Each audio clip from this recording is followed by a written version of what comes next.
Ang isang sigma na lalaki ay ang archetypal lone wolf, isang independenteng palaisip na tinatanggihan ang mga social lane na ginawa para sa masa at gumagawa ng kanyang sariling landas sa buhay. Siya ang taong lumalaktaw sa masikip na interstate, tumahak sa palikulikong kalsada at nakarating pa rin sa destinasyon ng mas mabilis, mas matalino at mas malakas dahil idinisenyo niya ang bawat milya ayon sa kanyang mga termino. Ang hindi kinaugalian na landas na iyon ang humuhubog sa bawat pagpipilian na gagawin niya, kabilang ang kung paano niya pinangangasiwaan ang romantikong timing. Para sa isang sigma, ang pagiging walang asawa ay hindi isang puwang upang magmadali, ngunit isang mataas na halaga na kahabaan para sa pag-upgrade ng isip, katawan at mga mapagkukunan. Habang nananatili siyang hindi nakakabit, mas maraming tambalan ang mga pag-upgrade na iyon.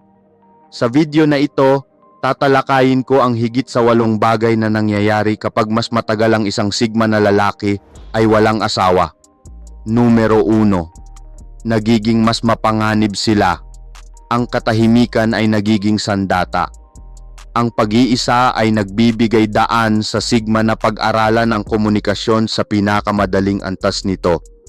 Kung ano ang nangyayari sa mga paghinto sa pagitan ng mga salita. Nang walang pang-araw-araw na daldalan sa relasyon, napapansin niya kung paano maaaring ilipat ng isang kumpas ng katahimikan ang kapangyarihan sa isang pag-uusap. Kung paano ang isang hindi nagmamadaling titig ay nag-aanyaya sa katotohanan o naglalantad ng kaba. Sa paglipas ng mga buwan o taon, pinipino niya ito sa isang sadyang taktika. Kapag pinipigilan niya ang mga agarang reaksyon, pinalalabas ng mga tao ang kanilang sariling mga pag-asa, takot o mga diskarte sa walang bisa na nagbibigay sa kanya ng higit pang data kaysa sa magagawa ng anumang interogasyon. Ang tahimik na espasyong iyon ay nagbibigay din sa kanya ng oras upang pumili ng wika na may katumpakan sa operasyon. Kapag sa wakas ay nagsalita na siya, ang bawat pangungusap ay dumarating ng may mas malakas na epekto. Kadalasang nagpapasya sa mga desisyon bago na pagtanto ng iba na lumipat na ang silid. Ang kanyang pag-uusap ay nagiging mas kaunti tungkol sa dami at higit pa tungkol sa bilis. Ilang salita, diretso sa target. Bilang 2, sila ay nagiging mas hindi kompromiso. Ang mga pamantayan ay nagiging bakal na pader. Ang tradisyonal na pakikipag-date ay hinihikayat ang mga tao patungo sa maliliit na trade-off upang mapanatili ang pagkakaisa. Laktawan ang mga pag-eehersisyo, pinalambot na mga opinyon, ibinahaging paggastos sa mga bagay na may maliit na personal na halaga. Malaya sa mga micro-compromise na iyon, ang sigma ay nagsasagawa ng patuloy na pag-audit ng kung ano ang tunay na naaayon sa kanyang mga prinsipyo. Bawat hangganan na itinakda niya, kung paano siya gumugugol ng mga gabi, kung paano niya pinangangasiwaan ang pananalapi, kung anong mga halaga ang namamahala sa kanyang mga pagkakaibigan, nasusubok ng stress sa pamamagitan ng mga resulta sa totoong buhay, hindi sa pamamagitan ng mga negosasyon sa isang kapareha. Sa paglipas ng panahon, ang mga hangganang iyon ay nagiging mga pader na nagpoprotekta sa focus at kapayapaan ng isip. Simple lang ang mindset. Kung ang isang potensyal na relasyon ay nangangailangan ng pagbabawas ng blueprint na nagpapanatili sa kanya na nakasentro at produktibo, ito ay hindi isang tugma. Sa panlabas, ito ay maaaring magmukhang katigasan ng ulo. Sa katotohanan, ang kontrol sa kalidad ang nagpoprotekta sa kanyang pangmatagalang pananaw. Number 3. Mas nagiging financially lethal sila. Ang pera ay nagiging bala. Nang walang romantikong overhead, nakabahaging mga subscription, detalyadong gabi ng petsa, mga kompromiso sa holiday, nananatili sa kontrol ng sigma ang disposable income. Ngunit siya ay may kaunting interes sa walang ginagawang pagtitipid. Nire-repurpose niya ang mga pondo sa mga sasakyan na nagpaparami ng autonomiya.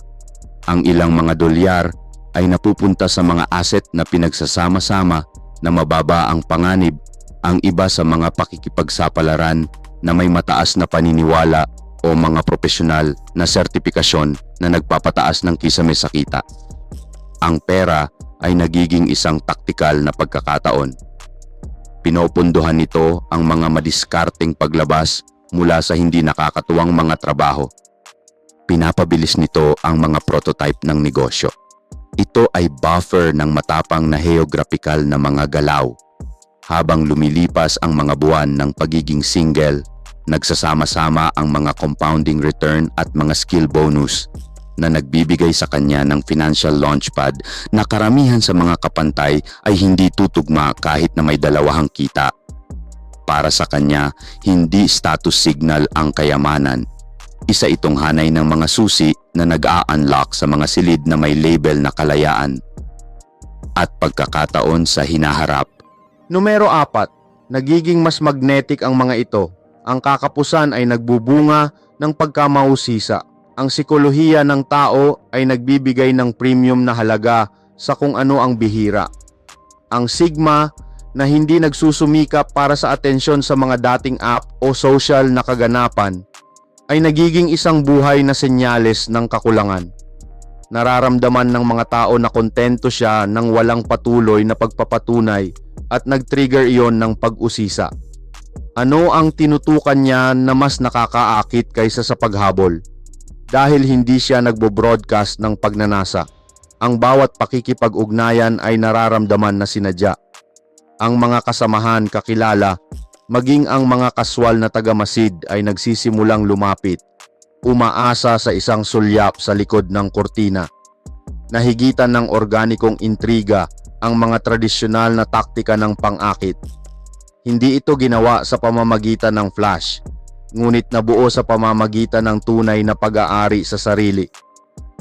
Sa oras na magkaroon ng tunay na koneksyon, ang pundasyon ay paggalang sa isa't isa, hindi kaguluhan na ginawa ng pagtugis. Bilang 5, mas nagiging adaptive sila. Solo diskarte mode. Ang pagpapatakbo ng isang buong sistema ng buhay ng nag-iisa ay pinipilit ang sigmoid na maging isang one-man operations department. Sinusubaybayan niya ang mga sukatan ng kalusugan, pinapanatili ang mga financial ledger, pinangangasiwaan ang mga hindi inaasahang pagkukumpuni, at nakipagnegosasyon sa lahat mula sa mga pag-upa hanggang sa mga kontrata. Ang bawat nalutas na hamon ay nagpapakain ng feedback loop. Nakuha ang bagong kasanayan, pinalakas ang kumpiyansa, nabawasan ang takot para sa susunod na hindi alam. Sa paglipas ng mga taon, ang self-managed portfolio na ito ng mga solusyon ay nagiging pangalawang kalikasan. Kapag dumating ang external chaos, market downturn, biglaang relocation, team shake-up, mabilis siyang nag-pivot dahil autonomy ang default na setting niya. Ang kakayahang umangkop ay hindi naka-frame bilang paggawa ng pinakamahusay nito, ngunit bilang isang kasanayang kakayahan na pino araw-araw sa lab ng solong pamumuhay. Bilang 6, sila ay nagiging mas matalas sa pisikal. Katawan bilang talim. Binibigyang daan ng mga hindi nakabahaging schedule ang Sigma na mag-engineer ng mga kurso ng pagsasanay at pagbawi ng walang kompromiso. Ang mga pag-eehersisyo ay nagiging mga appointment sa katumpakan.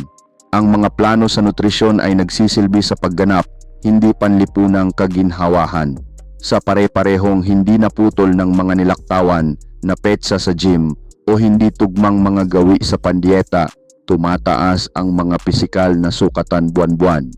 Mas malalakas na pag-angat, mas mabilis na mga sprint, mas malinaw na mga panel ng biomarker.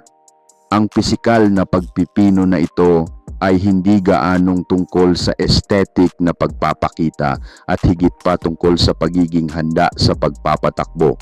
Kakayahang magtiis ng mahabang sprint sa trabaho, mapanatili ang pagiging alerto sa mga sitwasyong may mataas na stake at mabilis na makabawi mula sa mga pag-urong. Ang katawan ay nagiging isang nakakalibrate na tool na sumasalamin sa kahusayan ng isip. Ang bawat isa ay nagpapatibay sa isa pa sa patuloy na pag-upgrade ng loop. Number 7, mas nagiging emotional sila, hindi mahak na isip. Ang pinahabang pag-iisa ay nagbibigay sa Sigma ng walang patid na oras ng lab upang maunawaan ang kanyang panloob na software.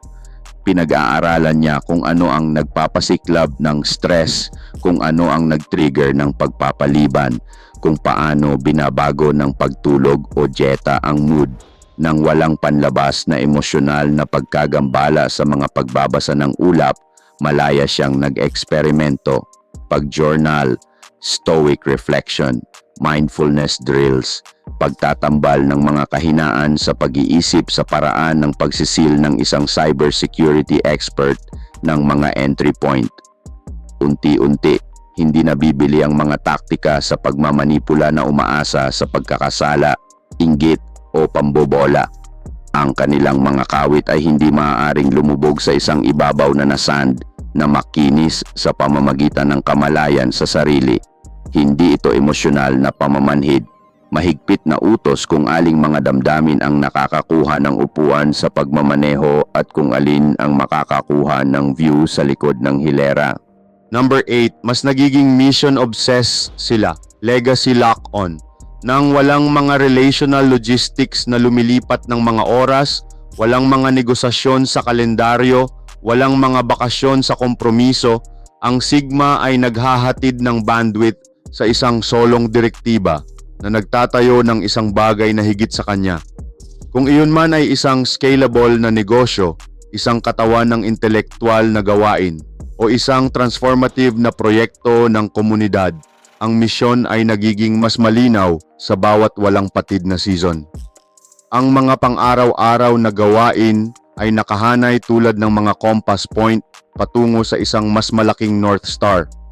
Ang mga pagpipilian ay sinasala sa pamamagitan ng isang simpleng sukatan. Nagsisilbi ba ito sa legacy? Kung oo, magpatuloy. Kung hindi, itapon. Habang mas matagal siyang nananatiling walang asawa, mas maliwanag ang bituing iyon na ginagawang static sa background ang mga potensyal na distraction at humihigpit ang pagkakahawak niya sa malayuang paningin. Mayroong tahimik na kapangyarihan sa pagpili ng iyong sariling bilis pagdating sa paghahanap ng pag-ibig.